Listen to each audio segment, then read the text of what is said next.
apóstolo Chico Xavier pelo Espírito Emmanuel. Lugar deserto. E ele lhes disse: vinde vós aqui, à parte, a um lugar deserto e repousai um pouco. Marcos, capítulo 6, versículo 31. A exortação de Jesus aos companheiros reveste-se de singular importância para os discípulos do Evangelho em todos os tempos. Indispensável se torna aprender o caminho do lugar à parte em que o Mestre aguarda os aprendizes para o repouso construtivo em seu amor. No precioso símbolo temos o santuário íntimo do coração sequioso de luz divina. De modo algum se referia o Senhor tão somente à soledade dos sítios que favorece a meditação, onde sempre encontramos sugestões vivas da natureza humana. Reportava-se a câmara silenciosa situada dentro de nós mesmos. Além disso, não podemos esquecer que o espírito sedento de união divina, desde o momento em que se imerge nas correntes do idealismo superior, passa a sentir-se desajustado, em profundo insulamento no mundo, embora servindo-o diariamente, consoante os indefectíveis desígnios do alto. No templo secreto da alma, o Cristo espera por nós, a fim de revigorarmos as forças exaustas. Os homens iniciaram a procura do lugar deserto, recolhendo-se aos mosteiros ou às paisagens agrestes. Todavia, o ensinamento do Salvador não se fixa no mundo externo. Prepara-te para servir ao reino divino, na cidade ou no campo, em qualquer estação, e não procures descanses impensadamente, convicto de que, muita vez, a imobilidade do corpo é tortura da alma. Antes de tudo, busca descobrir em ti mesmo um lugar à parte, onde repousarás em companhia do Mestre.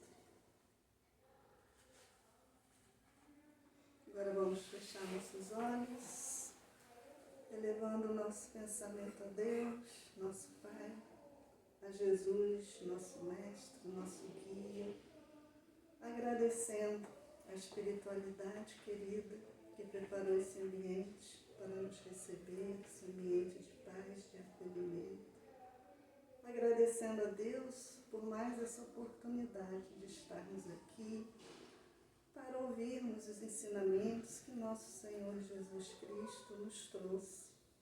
Ensinamentos esses que nos conduzem à paz, nos faz aprender a lidar com os problemas do dia a dia. Dentro dos seus ensinamentos está tudo aquilo que nós precisamos. Nós precisamos ter ouvidos de ouvir, olhos de ver, estudar, conhecer os seus ensinamentos.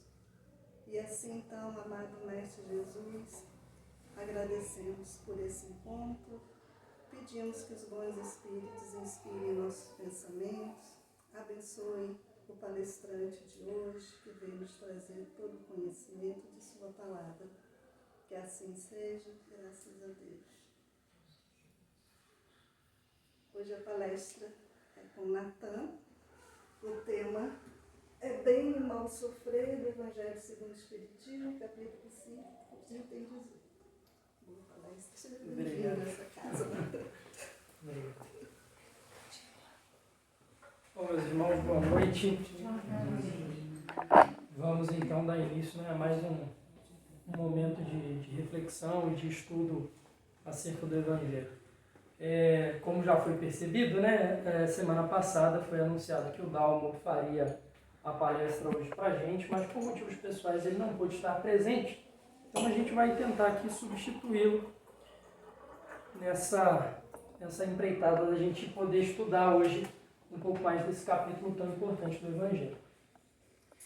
Bom, o tema proposto, como já foi anunciado, o bem e mal sofrer, lá do Evangelho segundo o Espiritismo, o capítulo Bem-aventurados os aflitos, o item 18, que trata da mensagem do Espírito Lacordaire. Uma mensagem bastante confortadora, e muito atual, apesar, né, de ser lá psicografado em 1863, é uma mensagem que fala aos nossos corações também nos dias de hoje. E Lacordaire, nessa passagem, ele inicia o seu texto falando sobre a frase do Cristo, né? Bem-aventurados os aflitos. E com essa frase, Lacordaire vem fazendo a seguinte reflexão. Quando Jesus fala sobre bem-aventurados os aflitos, logicamente ele não estava se referindo a todos que sofrem, visto que no planeta todos nós sofremos, né? Todos nós passamos por provas e expiações que são naturais desse estágio de evolução planetária em que nós nos encontramos. E aí ele fala que, quando Jesus fala sobre isso, ele está se referindo àqueles que sabem sofrer, àqueles que sofrem bem, e não, de fato, a generalidade daqueles que sofrem. E ele diz lá que todos nesse mundo sofrem, né? Quer estejam sobre tronos, quer jazem sobre a palha. Ou seja, sem distinção de situação social, de situação financeira, todos nesse planeta passam pelo sofrimento. Afinal de contas, é um planeta de provas e expiações, de dor e sofrimento, né? O sofrimento é, nesse presente planeta, a mola propulsora da evolução. Quando nós saímos lá de espíritos primitivos, em um mundo igualmente primitivo, nós tínhamos diversas dificuldades quanto seres humanos, e foram essas dificuldades que causaram sofrimentos e causaram a evolução da humanidade. Sem esses sofrimentos, ainda estaríamos vivendo, talvez, na Idade da Pedra, né? Na selvageria do homem primitivo. Porque Deus coloca propositalmente situações que nos fazem sair da nossa zona de conforto e nos tornarmos pessoas melhores. A dor e o sofrimento, nesse sentido, ele é quase como um homem que vai à academia, né? E busca ali trabalhar os seus músculos para que possa ter uma melhor desenvoltura corporal. Quando aquele homem está ali nos seus exercícios, ele está gerando microlesões nos seus músculos. E são essas microlesões que geram o crescimento, a expansão do tecido muscular. Então é um exemplo claro e mais fácil da gente conseguir compreender dessa dor geradora de crescimento, dessa dor modificativa. E assim é no mundo presente. É claro que falarmos das dores físicas, a primeiro momento, né, é mais tranquilo, né? É algo que a gente consegue, à medida da evolução científica, mitigar. Só que quando ele trata desse sofrimento, ele vai mais a fundo. Ele trata do sofrimento moral, o sofrimento da alma. Aquele sofrimento que, uma vez deixado essa vida, ele te acompanha para o próximo estágio, né? Não se encerra na materialidade. Ele permanece com o seu espírito, que agora já destituído de corpo, mas tendo um perispírito, vai permear as zonas do infinito e sofrer também com essas dores morais que acompanham o espírito. Quando Jesus se refere a essa passagem gravada lá nos evangelhos de Marcos e Mateus, ele está falando justamente sobre aqueles que sabem sofrer, aqueles que encontraram a maneira certa do sofrimento. Quando Kardec coloca esse capítulo, né, o capítulo 5, ele é propositalmente colocado nessa posição no Evangelho, porque ele é sucedido dos capítulos de número 6, o Cristo Consolador. Então, quando Kardec vem apresentando a ideia do sofrimento, através do capítulo 5, ele vem logo em seguida dando as formas de vencer o sofrimento da maneira correta. Muitos de nós aprendemos que o sofrimento é algo que deve ser evitado, né? O corpo humano está sempre querendo driblar o sofrimento. E isso é natural. Antinatural seria alguém que procura o sofrimento, alguém que procura sofrer. Quando a gente trata dos sofrimentos morais, a gente tem uma maneira certa de vencer esses sofrimentos.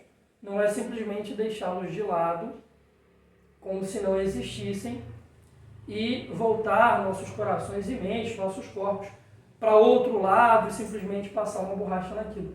Porque o sofrimento moral, como eu disse, é aquele que nos persegue. Não importa onde nós estejamos, o sofrimento moral sempre estará presente junto de nós, fazendo com que a gente cresça, com que a gente evolua. No capítulo seguinte, ele vem dizendo sobre essa consolação do Cristo, que é, de fato, uma consolação racional, é uma consolação que nos mostra a maneira certa de vencer os sofrimentos. E Kardec vem dizendo, através das mensagens desses espíritos que auxiliaram na codificação, ele vem dizendo que a busca por vencer os sofrimentos, ela só é verdadeiramente alcançada à medida que a gente procure no Cristo vencer esses sofrimentos. E o Cristo nos deu exemplos claros, né, de como passar pelo sofrimento. Afinal de contas, ele, estando no ápice do sofrimento humano, ele ainda foi capaz de voltar os seus pensamentos ao Pai e pedir para que o Pai perdoasse a humanidade que o crucificava, porque nós éramos ignorantes ainda e não sabíamos o que estávamos fazendo. Só que quando nós sofremos, não é pelos mesmos motivos e pela mesma missão do Cristo. Nós sofremos porque já falávamos aqui em uma outra oportunidade sobre as causas atuais das aflições e as causas anteriores, onde a palestrante seguinte veio expondo, os sofrimentos que nós presenciamos nessa encarnação são frutos daquilo que nós, enquanto espíritos mortais, procuramos fazer ou deixamos de fazer nas encarnações passadas ou na presente encarnação. Quando a gente está diante desse cenário, não há o que a gente possa fazer, né, para simplesmente apagar o sofrimento. O Cristo mesmo disse que teríamos que pagar até o último centil. Ninguém deixaria esse plano ou ninguém deixaria a sua trajetória evolutiva sem pagar de fato todas as suas dívidas, sem deixar os seus débitos para trás. E quando ele fala isso, ele não nos dá só uma visão fatalista, dizendo, olha, vocês vão sofrer, se contentem com isso, não há como vencer. Pelo contrário, ele diz que se nós tivermos bom ânimo, se nós procurarmos a Ele e entregar os nossos sofrimentos a Ele, Ele nos aliviará. Mas qual a maneira certa, né, de entregar esse sofrimento ao Cristo? Quando ele diz lá, vinde a mim todos vós que estáis cansados e fatigados, pois eu vos aliviarei, e aprendei comigo que meu jugo é tranquilo e meu fardo é leve, ele está dizendo, olha, aquele que escolher me seguir, aquele que de fato abraçar a doutrina nova, a boa nova que eu trouxe ao mundo, e aquele que quiser de fato ser cristão, esse terá os seus sofrimentos amenizados. Ele não diz que vai pegar o seu sofrimento e carregar ele sozinho. Ele diz que vai te ajudar a carregar o sofrimento. Ele vai te dar meios com os quais você vai conseguir vencer por si próprio. E muito mérito tem naquele que consegue vencer os próprios sofrimentos, né? Se deixássemos os nossos sofrimentos para outro, né, passar e vencer, o mérito seria do outro e não nosso, né? Então, quando Jesus nos traz esse entendimento de que com Ele as coisas são mais tranquilas, a gente já tem um caminho a ser seguido, né? Nós não estamos perdidos nesse mundo. Nós vivemos em meio a sofrimento, mas não é por isso que vamos constantemente estarmos nos lamentando e sofrendo sem nenhum sentido. Pelo contrário, nós vamos buscar entender os motivos pelos quais estamos sofrendo. Buscar primeiro as causas na presente encarnação. Se não as encontrar, estarão, é claro, nas encarnações passadas. E o que nós podemos fazer, visto que nós estamos nessa encarnação, de uma certa forma, amortecidos pelo véu do esquecimento, e nós não nos lembramos daquilo que nós fazemos. É muito fácil. O Cristo nos dá o roteiro, caridade. Fora da caridade, como disse Kardec, não há salvação. E essa salvação de que trata Kardec não é uma salvação à luz dos homens, não é a tranquilidade da vida material, né? Cristo não nos prometeu vida eterna nessa encarnação, na materialidade. Ele nos promete, de fato, a vida eterna extra-matéria, né? Enquanto espíritos imortais que somos. Então, quando nós entendemos que, de fato, não tem motivos pelos quais se lamentar, mas sim trabalhar por vencer nós mesmos os próprios sofrimentos, nós começamos a entender o porquê nós estamos passando por isso. Lá no Livro dos Espíritos, se nós nos debruçarmos no estudo das leis morais, nós vamos perceber que todo o universo, toda a vida espírita ou vida dos espíritos é controlada e regida por leis, né, perfeitas, como é o Criador, e que não deixa que nada aconteça ao acaso ou que fique impune. Pelo contrário, ele nos dá uma lei bem estruturada de causa e efeito, mostrando que toda causa terá uma consequência nessa ou nas próximas encarnações. Se nós buscarmos examinar quais causas nós estamos trabalhando, né, por quais causas nós estamos trabalhando, rapidamente o efeito já virá à nossa mente. Se nós buscarmos cada vez mais nos parecermos com Cristo, porque é esse o verdadeiro sentido de ser cristão, né? É imitar o Cristo, é ser um imitador do Cristo. Se nós buscarmos examinar a conduta do Cristo e assim aplicá-la à nossa vida, nós com certeza não teremos mais causas geradoras de consequências negativas e, por assim dizer, sofredoras. Se nós buscarmos na caridade, no trabalho ativo de amor ao próximo, de perdão, de benevolência e de indulgência, nós começaremos a trilhar um caminho mais tranquilo para termos um futuro, nessa ou nas próximas, amenizado. Então, quando o Cristo se reporta a essas bem-aventuranças, né, que são várias, mas mais específicas sobre as aflições, ele está falando diretamente aos nossos corações, né, visto que esse sofrimento, ele nos acompanha por onde quer que nós estejamos. Quando Lacordaire vem aqui ao longo dessa lição, tratando das maneiras de se passar pelo sofrimento, ele traz um exemplo muito direto, né? Ele fala sobre o militar. O militar no repouso, né, dos quartéis, na tranquilidade, nenhuma ascensão de posto acontece a ele, né? Agora, aquele militar que vai à guerra, que enfrenta as batalhas necessárias, esse tem a sua ascensão na carreira muito mais rápido, né? E ele faz essa analogia com os sofrimentos. Mas ele diz que de muito mais coragem precisam aqueles que enfrentam os sofrimentos da alma do que o militar que enfrenta os sofrimentos do corpo, né? Precisam de coragem vezes 2, nós que tentamos vencer esses sofrimentos. E ele diz para que a gente procure ser como um militar, que não espere a tranquilidade, o repouso dos campos ali dos quartéis, mas que a gente busque ir à guerra, enfrentar os sofrimentos e não deixar para amanhã, né? Do ponto de vista material, nós somos sempre, como eu disse, ensinados de que o sofrimento é ruim, de que o sofrimento deve ser evitado, né? Desde de pequeno, as mães, os pais estão sempre tentando amenizar os sofrimentos dos filhos. Isso é natural, né? Um instinto de preservação da nossa materialidade, né? Nós buscamos sempre a tranquilidade, os momentos de calmaria. Mas os maiores ensinamentos que uma criança pode ter são nos momentos de dor, né? É no momento onde ela está aprendendo ali a dar os primeiros passos, cai, é que ela começa a ter as primeiras noções de equilíbrio e tentar andar em linha reta. Assim é quando aprende a andar de bicicleta, praticar qualquer esporte. São as derrotas, são as quedas que moldam o caráter e fazem com que essa criança consiga entender que aqueles momentos fazem parte da construção do caráter dela, né?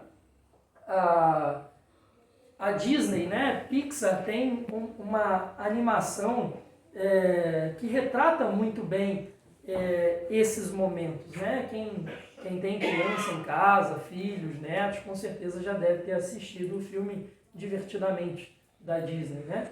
Aquele filme é, de fato, um ensinamento muito grande sobre a necessidade da dor, sobre a necessidade dos momentos de sofrimento, né?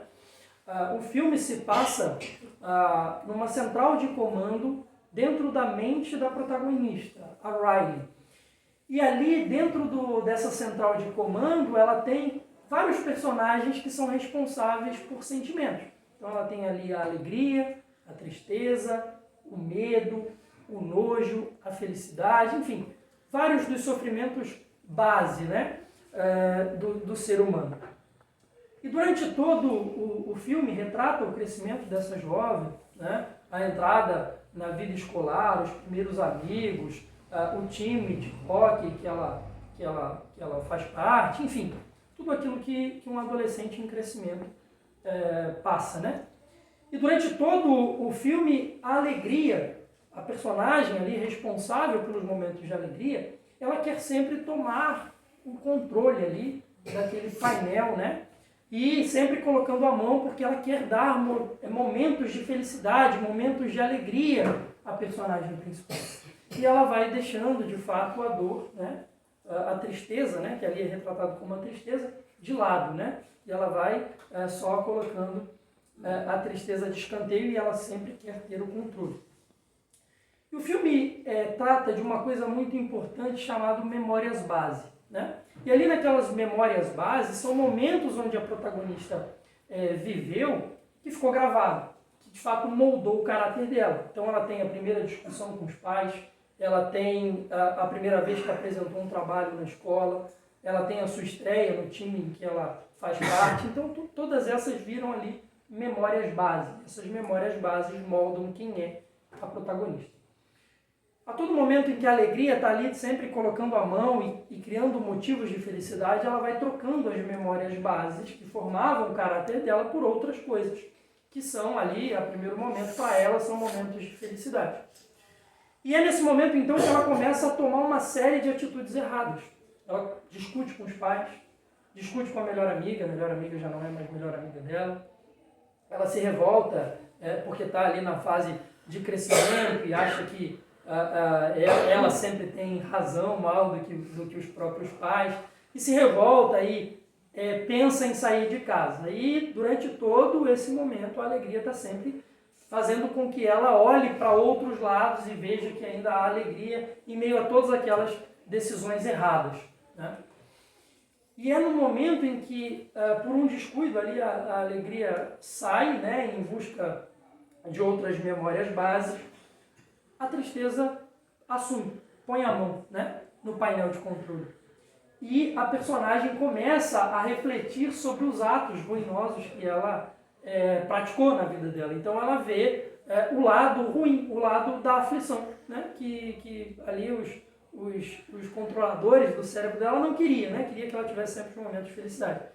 E é nesse momento de tristeza que ela vai e começa a revisitar suas memórias bases e ver o que ela tinha feito. Então ela vê que a briga com os pais não foi benéfica a ela, né? O rompimento dos laços de amizade não foi bom. E ela começa a voltar e refazer, né? E esse filme pode parecer bobo, pode parecer um filme infantil, mas traz uma lição muito importante, que são nesses momentos de dificuldade, de dor, esses momentos que nós estamos evitando, buscando os momentos de felicidade, porque nós achamos que somos merecedores de toda a felicidade, né? Que nós estamos aí no mundo a passeio e vivendo de final de semana em final de semana, né? Como se o resto da semana fosse um intervalo aí dos nossos momentos de prazer e felicidade. E aí, quando ela tem esse chamamento à consciência, né? Através da dor, através da aflição, ela entende o que de fato vale a pena. E o que a gente pode tirar disso tudo? Que nós, cristãos, espíritas, nós temos uma maior memória base quando se trata de sofrimento, que é, de fato, o Getsemane, o Jardim das Oliveiras. Quando, de fato, Jesus, no momento em que antecedia a sua crucificação, se prostra em oração e sente todo o peso daquele momento. né, retrata o evangelista que o seu suor eram como gotas de sangue. Né? Naquele momento, Jesus sente todo o peso, o sofrimento, não só do momento, né? Mas, de fato, na crucificação do Cristo, todos os espíritos trevosos e umbralinos estavam felizes, porque era a concretização do mal, né? Nós conseguimos destruir o Messias. Mal sabiam eles que após o terceiro dia, né, estaria completamente modificado a condição do Cristo e reapareceria, ressurgiria, mostrando que a morte é somente do corpo físico, né? O espírito é eterno.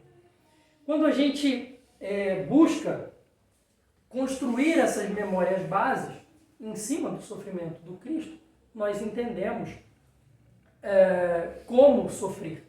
Nós entendemos que os momentos de aflição, eles devem ser encarados, eles devem ser vividos com consciência, com tranquilidade. Lacordaire coloca nessa mensagem que uma das condições para se passar pelo sofrimento é ter fé na bondade do Criador e o entendimento de sua justiça. Se nós não entendermos justiça nos atos de Deus, nós nos achamos mesmo não merecedores do sofrimento. Poxa, logo eu que só faço coisas boas, tento ter momentos de bondade, ajudo ao meu irmão que necessita, por que comigo o sofrimento? Né? E aí a gente precisa sempre se lembrar que o Cristo não deposita fardos pesados sobre ombros fracos. Se ele te deu esse sofrimento é porque talvez você é a pessoa mais capaz de suportar. Às vezes é uma dificuldade familiar, em um relacionamento, uma dificuldade financeira, que recai sobre seus ombros porque você tem a bagagem necessária para passar por isso. Se fosse talvez com outra pessoa, com outro familiar, com um amigo, esse sucumbiria. Deus te dá esses momentos de sofrimento, mas Ele também te dá muita força, muitos motivos de resignação. E Ele te mostra o caminho, né? Ele também te abre as portas necessárias ao entendimento. Basta que nós queiramos aprender com isso. Passar pelo sofrimento, como disse na mensagem, todos nós passamos. O que diferencia uns dos outros é a maneira como cada um encara.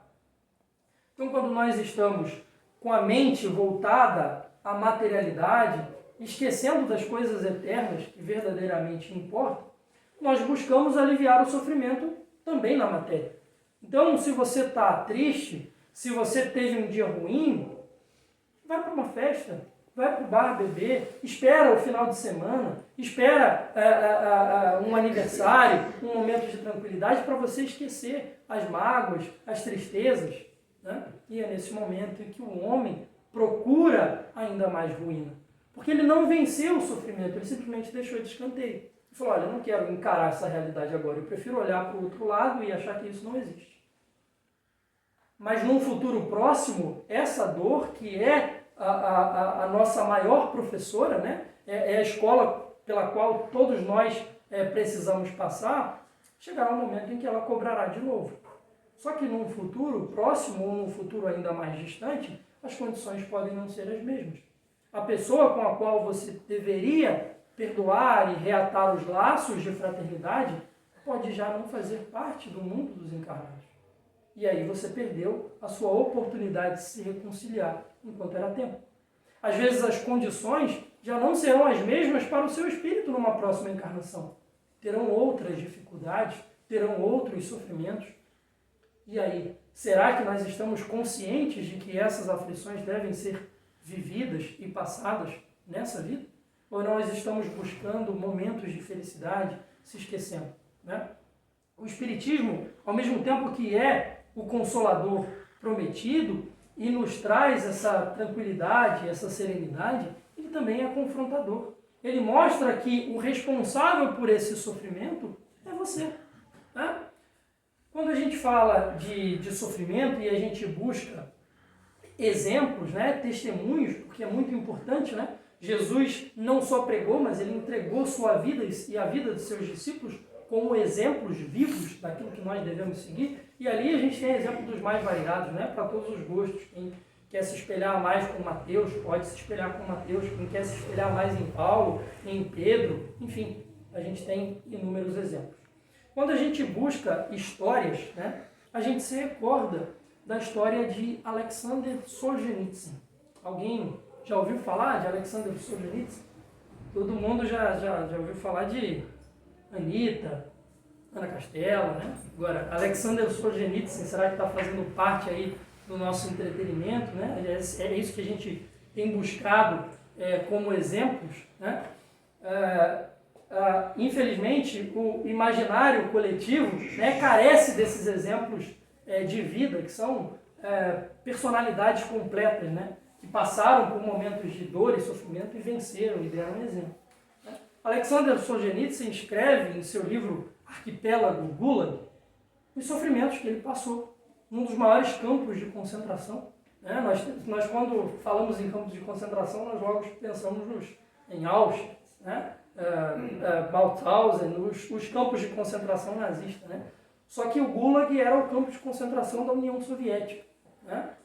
Os historiadores estimam que seja 10 vezes pior do que o sofrimento dos campos de concentração.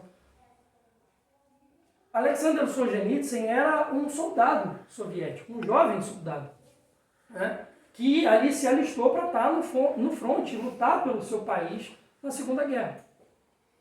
E, não concordando muito com o regime, ele começa, então, depois de um tempo, escrever cartas, se corresponder com um amigo, né, falando das suas insatisfações com o serviço militar e também com a dificuldade em que o país se encontrava.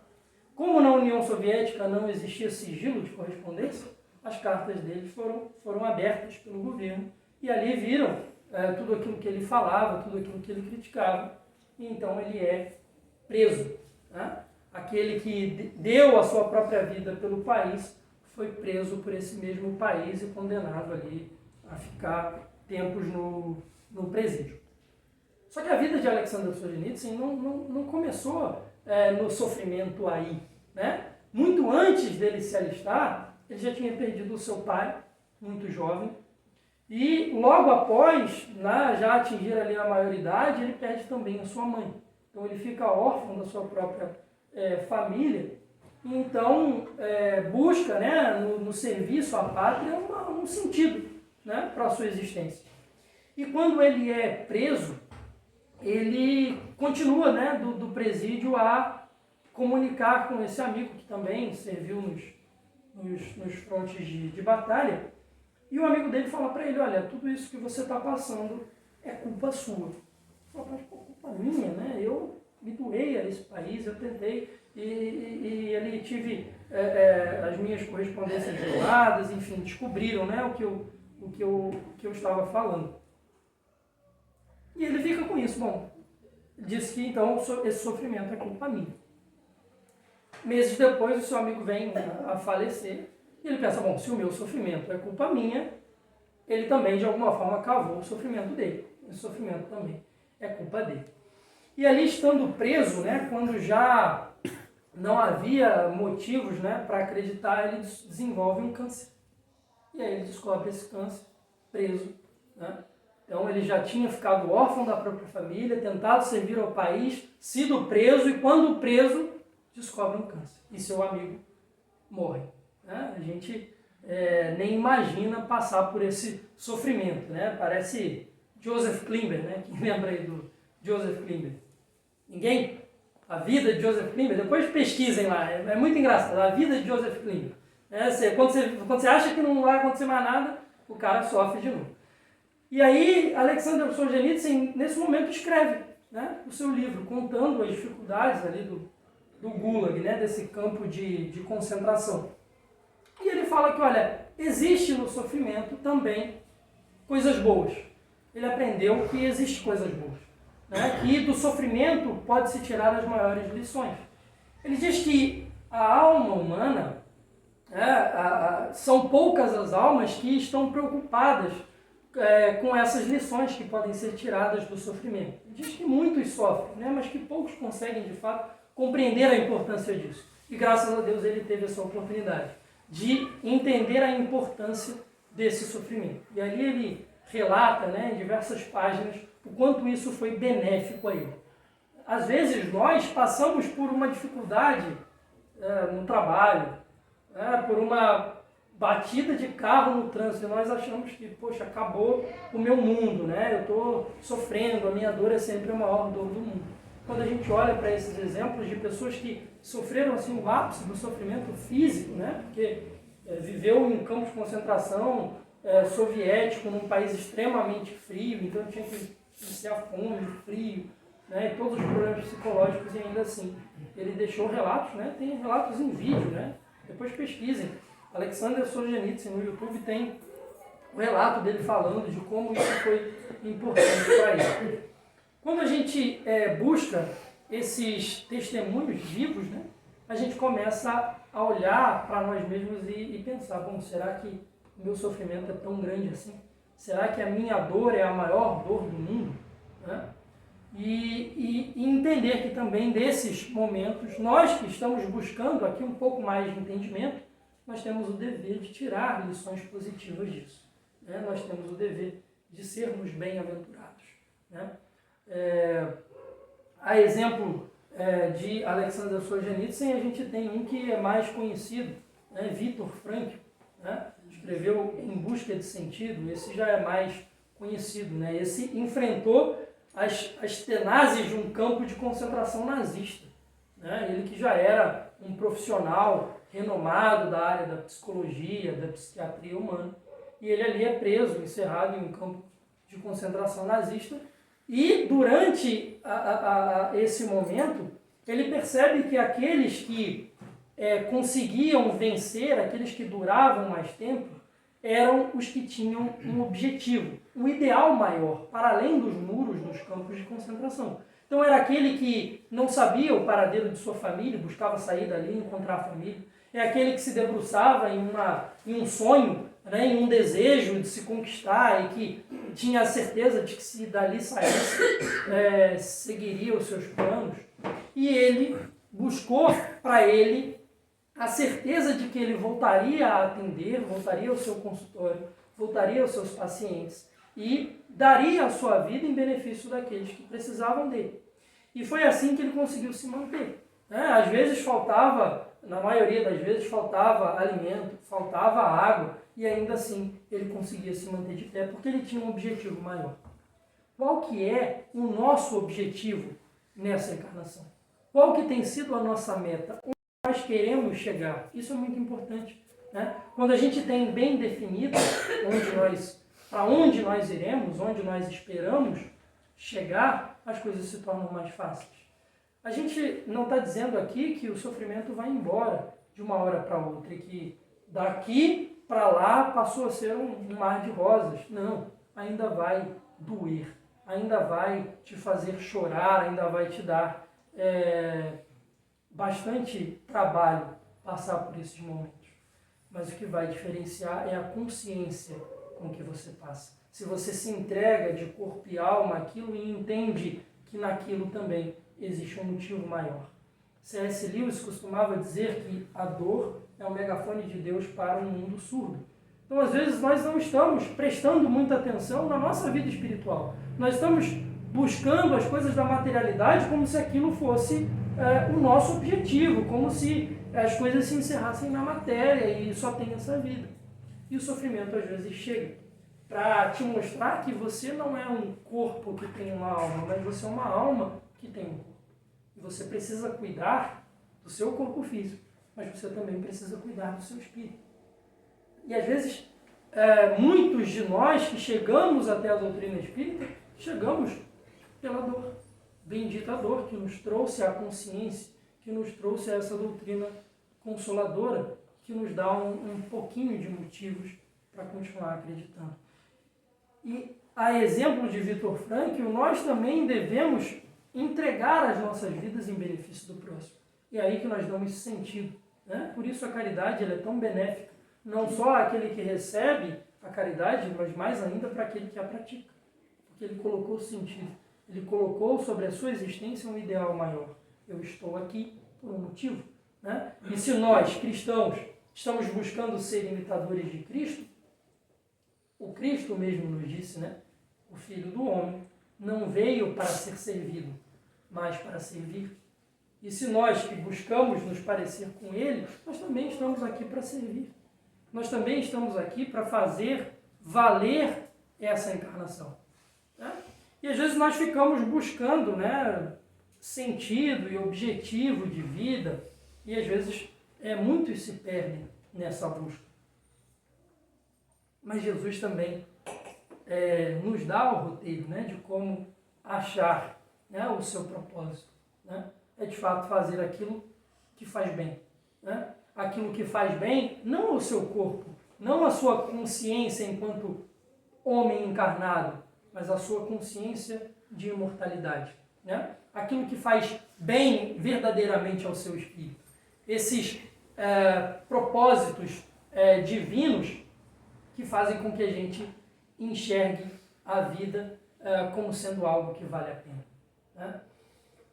Então, quando a gente entende que bem-aventurados os aflitos, como diz aqui Lacordaire, pode então traduzir assim: bem-aventurados os que têm ocasião de provar sua fé, sua firmeza, sua perseverança e sua submissão à vontade de Deus. Né?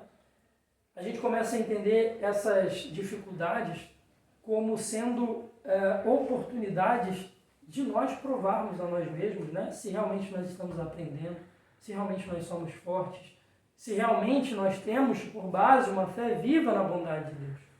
Porque se nós não temos, nós falhamos, né? E fraquejamos nos primeiros sofrimentos. Porque são vários. Né? A vida nos apresenta momentos de dificuldade, né? Diversas.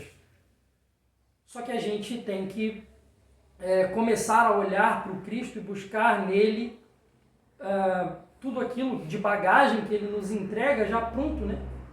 Cristo nos dá o caminho já pronto. A gente precisa de fato só aplicar aquilo na nossa vida. Quando a gente começa a aplicar essas máximas do Cristo, né? O fazer aos outros aquilo que gostaria, né? Que seja feito a você, você começa a colocar a sua vida em ação, né? Fazer, e não ficar na inércia esperando que as coisas aconteçam em seu favor.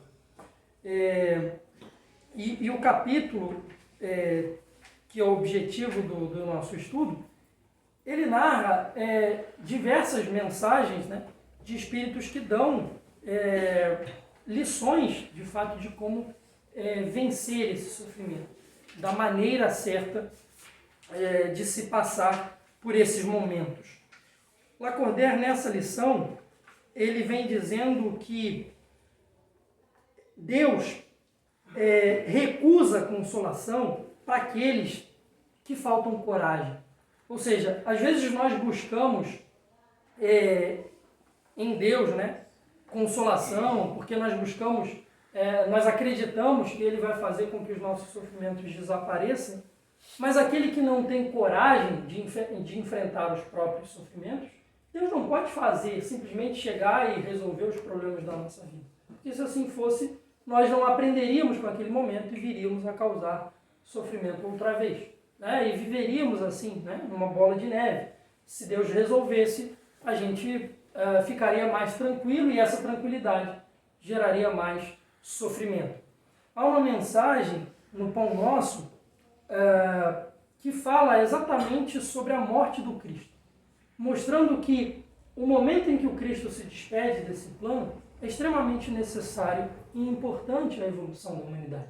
Porque quando Jesus, né, caminhava sobre essa terra, se tivéssemos um leproso, leve a Jesus, que Jesus cura. Se nós tivéssemos aflições, vamos a Jesus, Jesus nos cura. Né? Se temos um cego, um paralítico, Jesus tem a cura. Só que quando Jesus deixa esse plano e diz, olha, eu irei, mas lhes deixarei o Consolador prometido. Ele já deu toda a mensagem. Agora ele espera que a gente caminhe com as próprias pernas e busque aprender a vencer esses momentos. Né? Se Jesus ainda aqui estivesse, não haveria motivos de nós, por exemplo, evoluirmos as nossas ciências, a medicina, né? Como eu disse no início, esses avanços científicos, esses avanços civilizacionais, eles vieram por conta do sofrimento, né? Foi o sofrimento que fez o homem buscar dominar o fogo, que fez o homem buscar construir civilização e viver em tranquilidade, para que seja prolongada sua vida sobre a Terra. Na mensagem seguinte, né, no item 19, que também vai ser objetivo da próxima palestra, ele vem dar um exemplo bem pontual, né? Os espíritos aqui falam sobre o livro de Jó, né? E sabemos ser um livro ficcional, né, da Bíblia, mas que traz uma mensagem muito grande e verdadeira sobre sofrimento, né? Jó era uma figura da Bíblia que era relativamente abastada, tinha tudo, né? Uma família tranquila, estabilizada, tinha os seus servos, né? Fazia festa sempre para os seus amigos, para os seus familiares, até o momento em que Jó perde tudo, né? Seus filhos vão embora, sua mulher o deixa, sua casa e sua fortuna já não existem mais. E Jó tinha tudo para ser alguém que iria desistir da vida, né? Se desiludir por conta de tamanho sofrimento. Mas Jó não. Jó, de fato, vira o seu olhar a Deus e diz: tudo isso que eu tenho foi Deus que me deu. E se foi Deus que me deu, Ele também assim quis me tirar. E agora eu preciso viver para além disso, né? Será que nós, hoje, com todo o conforto, tranquilidade, apesar dos sofrimentos, se Deus simplesmente nos tirasse, né, tudo, nós ainda assim teríamos motivos para começar de novo? Nós teríamos dentro de nós um objetivo maior que passa, né, transcende as barreiras da materialidade? Será que nós temos esse objetivo? E se não temos, Cristo tem para nós um objetivo. Porque para cada um dos filhos de Deus, Cristo tem um papel, né, para que nós desempenhamos nesse mundo. Ninguém está aqui ao acaso, ninguém está aqui a passeio, ninguém foi colocado na família em que foi colocado ao acaso, ninguém passa por esses sofrimentos de maneira impune, né? Se nós estamos passando, é porque nós temos algo para fazer com isso, né? E que nós busquemos entender, né, o significado desse sofrimento, não importa a natureza que for. Ele diz que a prece é um apoio para a alma. Ele não está dizendo aqui que a prece vai solucionar seus problemas. Basta que eu faça prece, seja a melhor prece, né, que atinja todas as esferas do mundo espiritual, e de fato seja uma prece decorada, ou até uma prece verdadeira e sentida, e só isso já basta. Entreguei meus sofrimentos a Deus e agora Ele vai solucionar. Ele diz que a prece é um apoio, mas que não é a solução. A solução é a coragem, mas é a coragem com fé. Não basta a gente ter coragem sozinho, né? Se sentir um homem em corpo de ferro e nada me abala, né? Nada pode me fazer cair. Mas é saber que vão ter momentos onde nós vamos cair. Terão momentos de fragilidade, né? A exemplo de Jesus no Getsemane. Terá momentos onde nós nos prostraremos em dificuldade, em aflição. Mas quem nós buscamos naquele momento?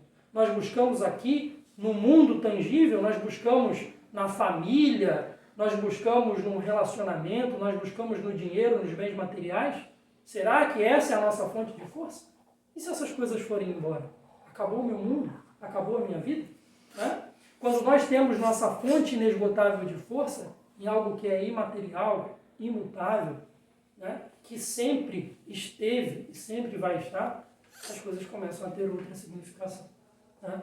Nós nos apoiamos em algo. Nós não estamos nos apoiando nas coisas da matéria, que são perecíveis. Né? E o Espiritismo traz essa consciência de imortalidade e traz esses motivos para a gente continuar a seguir. Contudo, a prece não basta. É preciso ter por base a fé viva na bondade de Deus. Ele já muitas vezes vos disse que não coloca fardos pesados em ombros fracos. O fardo é proporcionado às forças como a recompensa o será a resignação e a coragem. Às vezes nós estamos buscando recompensas nesse mundo. Nós estamos buscando recompensa em momentos de tranquilidade, em momentos de alegria. Mas essa recompensa em que Deus assim nos promete, não é só nessa vida, mas é um lugar melhor, né, após deixarmos a carne. Um lugar melhor, não circunscrito, não um lugar semimaterial e no mundo dos espíritos, mas uma consciência tranquila. Né? Um lugar na nossa consciência onde nós consigamos de fato olhar para trás e dizer: eu venci. Eu venci as aflições. Eu não me entreguei à dor como um pretexto para me colocar num momento de baixa sintonia, num momento de tristeza ali irracional. Mas eu usei essa dor para crescimento. Eu venci as minhas más inclinações.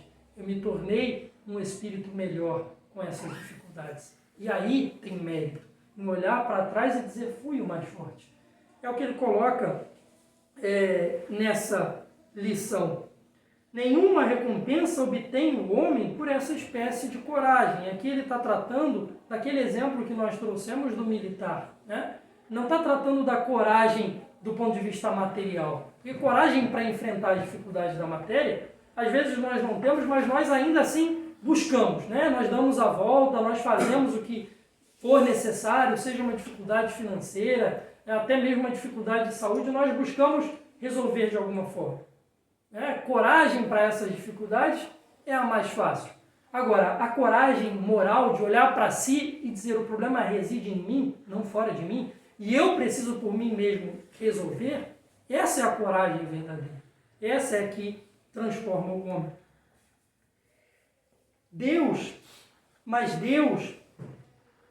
obtém o homem, mas Deus reserva palmas de vitória e uma situação gloriosa para aquele que de fato enfrenta com coragem moral. Quando vos advenha uma causa e uma situação de sofrimento ou de contrariedade, sobreponde-vos a ela. E quando houverdes conseguido dominar os ímpetos da impaciência, da cólera ou do desespero, dizei de vós para convosco, cheio de justa satisfação: fui o mais forte. Ou seja, eu venci tudo aquilo que por vezes a minha carne, a materialidade, me impelia a fazer. Num momento de injustiça, no momento que eu fui atingido por um sofrimento causado por outro, né, seria natural que eu me irasse, né, que eu me tomasse de cólera, de mau sentimento e buscasse vingança ou buscasse tantas outras mazelas ainda da vida. Mas quando nós olhamos para esse sofrimento e dizemos: olha, tem para isso Deus um motivo, né, tem um objetivo maior. E aí a gente vence esses sentimentos ruins, né? Que, é claro, a primeiro momento vão aparecer. Nós ainda somos espíritos com uma evolução por fazer. Né? Nós não podemos deixar com que esses sentimentos se tornem ações e aí a gente busque aumentar mais a nossa dívida. Né? O objetivo é sempre que o espírito saia de uma encarnação com menos débito, né? Não que ele acrescente mais dificuldades e mais débitos à sua conta. Então, o Espiritismo traz esse consolo prometido por Jesus.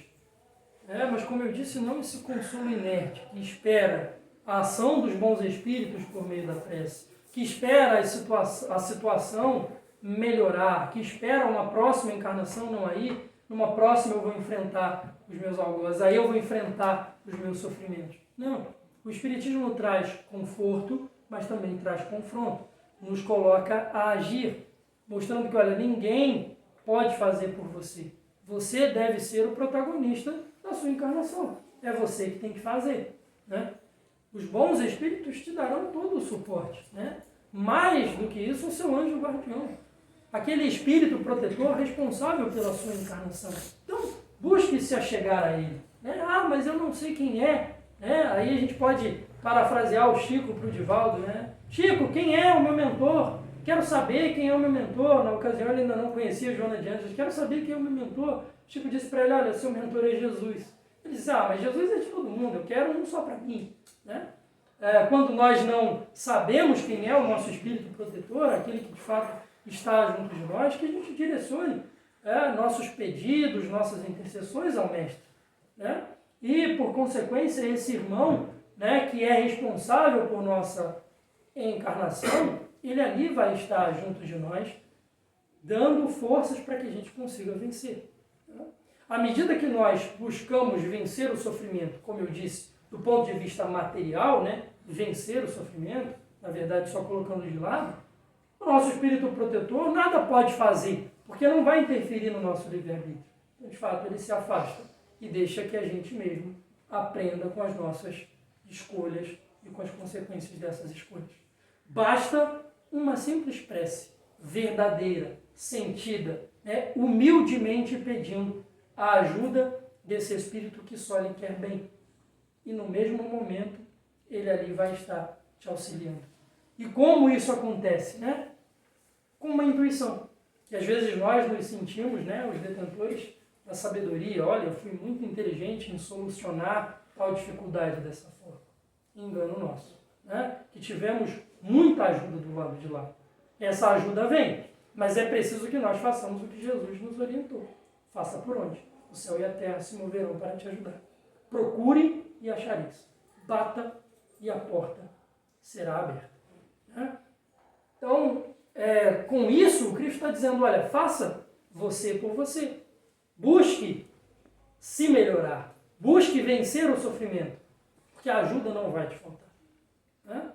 Ninguém pode pegar e resolver. Mas eles podem te dar os caminhos pelos quais você tem de percorrer para que você mesmo vença. E do lado de lá, né, passando, vencendo as dores da vida material, nós chegaremos no mundo espiritual, onde é a verdadeira vida, e olharemos para essa pequena passagem, né, por mais que a gente viva 90, 100 anos, ainda é uma pequena passagem, nós olharemos para essa pequena passagem e vamos dizer, bom, valeu a pena, daquilo ali eu consegui tirar bons ensinamentos. Né? O sofrimento, o insulamento moral do lado de lá acontece ao espírito que olha para a encarnação e como o trabalhador infiel diz, perdi o meu dia, ele diz também, perdi a minha vida. Né? E aí foi-se uma encarnação, e aí vamos de novo pedir uma outra oportunidade de novo voltar ao planeta, né? De nos encontrarmos com aqueles com os quais nós temos débitos ainda a sanar e conseguir passar de uma forma diferente. Mas, como eu disse, a próxima oportunidade, as condições serão outras. Né? Tanto as condições físicas do nosso corpo, quanto as condições do planeta. Nós não sabemos se voltaremos à Terra numa condição de provas e expiações, ou se a Terra já estará numa condição mais avançada e nós teremos que nos degradar a outro planeta de provas e expiações, onde as condições serão diferentes. A vida talvez não seja tão tranquila quanto é aqui, ou talvez, quem sabe, a depender do tamanho do nosso erro, né, da nossa incúria, nós voltaremos ao mundo primitivo. É extremamente natural que isso ocorra, né? Nós sabemos que o espírito não regride, ele estaciona. Mas, estando nesse momento, né, de estacionário, ele pode, sem problema nenhum, ser colocado em um mundo primitivo, para que ele aprenda, com mais dificuldades e dores físicas, a fazer a evolução que precisa. E aí são aqueles, muitas das vezes, que no pretérito da humanidade eram considerados os grandes gênios, que ajudaram a humanidade a ir para frente. Por vezes eram esses degradados, que ainda tinham uma evolução moral que precisava ser vencida.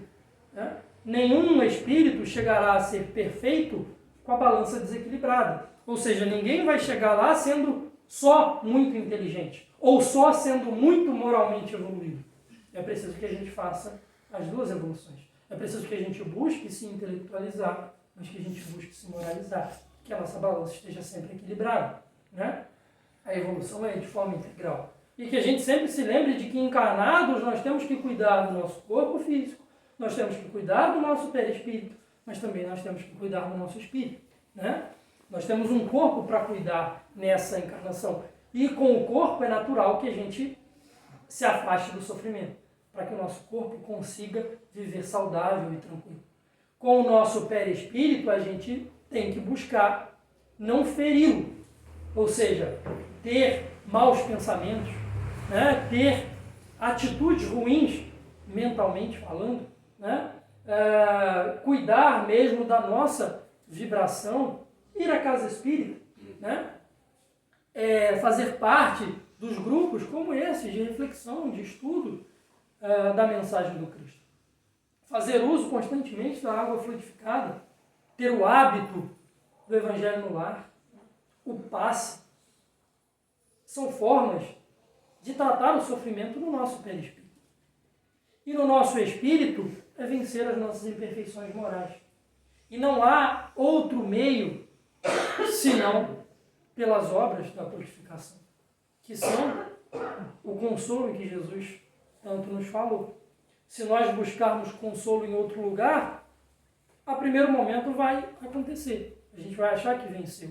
A gente vai achar que essa imperfeição já está vencida, né? Mas quando nós tivermos outra ocasião de provar se realmente vencemos, nós vamos falir.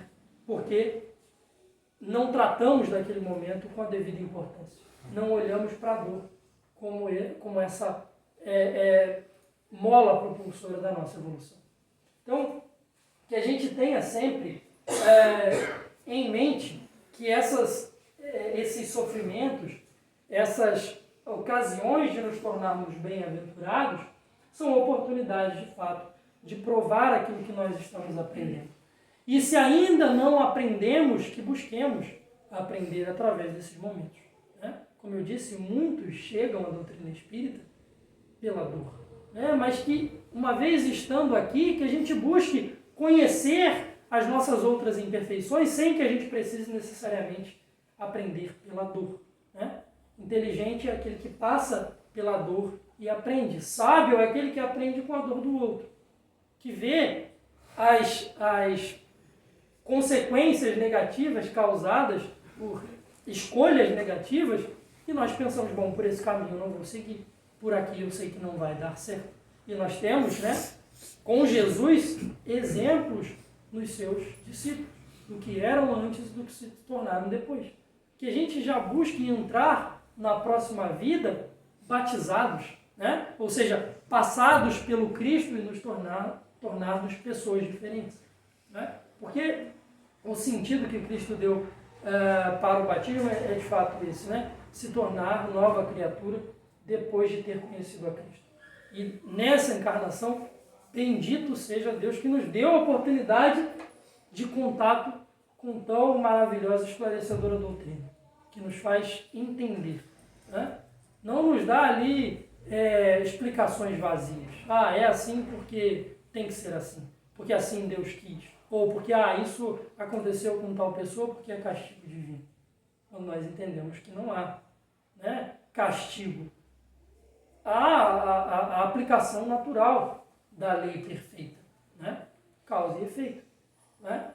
Então, o estudo do Evangelho é indispensável, né? Conhecer a mensagem do Cristo, não porque ouvimos falar, porque esse ou aquele palestrante fez essa ou aquela explanação, mas porque nós lemos, compreendemos e aplicamos, né? Essa é a mensagem do Espiritismo, né? Não é o entendimento vazio e dogmático, mas é o entendimento racional, né? Tudo acontece por um propósito. As aflições estão ali por um propósito. Nós é que precisamos enxergar, né? E que a gente sempre se lembre que no Espiritismo, e mais especificamente na casa espírita, nós encontraremos conforto. Nós encontraremos aqui momentos de continuar acreditando. Nós encontraremos irmãos de caminhada com os quais nós podemos partilhar nossas dores. E aí se torna mais fácil, né? Mas nós encontramos o maior dos irmãos de caminhada, que é o Cristo, né? E ele diz, vinde a mim, né? Vinde a mim todos vós que estáis cansados e fatigados, porque eu vos aliviarei. que nós busquemos verdadeiramente esse alívio em Cristo e não na matéria, né? Só Ele pode de fato aliviar, só Ele pode trazer significação nova à nossa vida. Se nós buscarmos na matéria, ficaremos buscando em vão várias vezes e não encontraremos. Tá? E é um convite, né? Um convite para que a gente estude, para que a gente se compenetre cada vez mais no trabalho que nós próprios podemos fazer por nós, né? Que é de melhoramento, que é de reforma íntima. Então, meus irmãos, que na noite de hoje a gente saia daqui reflexivo sobre esses momentos e qual o nosso papel frente a essas aflições. Que a gente trabalhe para aliviar talvez a dor do próximo, porque aquele que enxuga uma lágrima não tem tempo para chorar, já nos disse Joana, né? Então que a gente busque enxugar as lágrimas nos olhos dos outros. Se a gente tem uma aflição, que a gente busque alguém que sofre da mesma coisa que a gente e que a gente busque aliviar no outro. Aí a gente vai ver que talvez a nossa dor não é tão grande. Talvez a nossa dor não é a última esfera de dor e sofrimento, mas existem tantas outras. Não é diminuindo a nossa própria dor, mas entendendo que a gente também pode fazer para o outro aquilo que nós gostaríamos que fosse feito para nós. Essa é a mensagem do Cristo. Que a gente leve isso para a nossa semana e que a gente pense, né? A palestra da semana seguinte vai tratar da continuidade desse tema e de outra mensagem igualmente esclarecedora sobre as aflições. Se a gente tem dificuldade, se a gente tem dor, né, visto que todos nós temos, o capítulo 5 é para nós, que a gente leia e entenda de fato. Né? Fica o convite para que todos venham estudar, né, a doutrina espírita conosco. Então, muita paz a todos, agradeço a oportunidade do estudo, né? Como eu disse hoje, o tema seria esse, mas não seríamos nós estudando aqui. Então, que a gente pegue isso como roteiro de vida, né? E estude de fato, não há outro caminho. Muita paz a todos.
Fechar os nossos olhos e levar os nossos pensamentos a Deus. Deus nosso Pai, amigos espirituais de luz que aqui se fazem presentes, nosso agradecimento sincero e verdadeiro pela oportunidade, Senhor, que nos foi concedida nesta encarnação, de termos contato com essa doutrina que fala aos nossos corações, que tranquiliza e acalma nossos sofrimentos, nossas incertezas. Que lembremos neste momento do semblante tranquilo e sereno do Mestre Jesus, a olhar por todos nós que sofremos. Que lembremos de suas lições em meio às multidões que de fato abriam os corações e mentes para receber as energias que emanavam do Mestre que neste momento tenhamos a certeza de que aqui Ele se faz presente e dele emanam as energias necessárias a acalmar nossos corações, a tranquilizar nossas mentes, a nos dar forças para vencer as dificuldades da vida. Que nós nos apoiemos em seu Evangelho de luz e de amor. Que entendamos que somente por meio do amor conseguiremos vencer quem temos sido. Dá-nos, ó Senhor, um coração mais parecido com o teu. Dai-nos motivos para continuarmos a seguir. Fazei, Senhor, com que tenhamos ocasião de provar nossa fé e que consigamos, com o teu auxílio e dos bons espíritos, passar por esses momentos, entregando de fato nossas incertezas a ti, pois só o Senhor pode aliviá-las. Só o Senhor tem o roteiro necessário à redenção de nossas almas. Só tu és o caminho, a verdade e a vida. E nenhum de nós podemos chegar ao Pai senão por meio dos teus ensinamentos. Que possamos, Senhor, humildemente nos aproximar de ti e pedir a cura de nossas mazelas. Só tu tens a chave necessária a abrir e aclarar os horizontes da mente para a infinitude que nos espera após a morte. Que os bons espíritos nos acompanhem e nos abençoe a todos neste momento. E que Jesus seja sempre o nosso objetivo primeiro nesta vida. Que seja o seu Evangelho a bússola e o leme a nos guiar em meio às trevas da ignorância e nos dar motivos para acreditar. Que assim seja.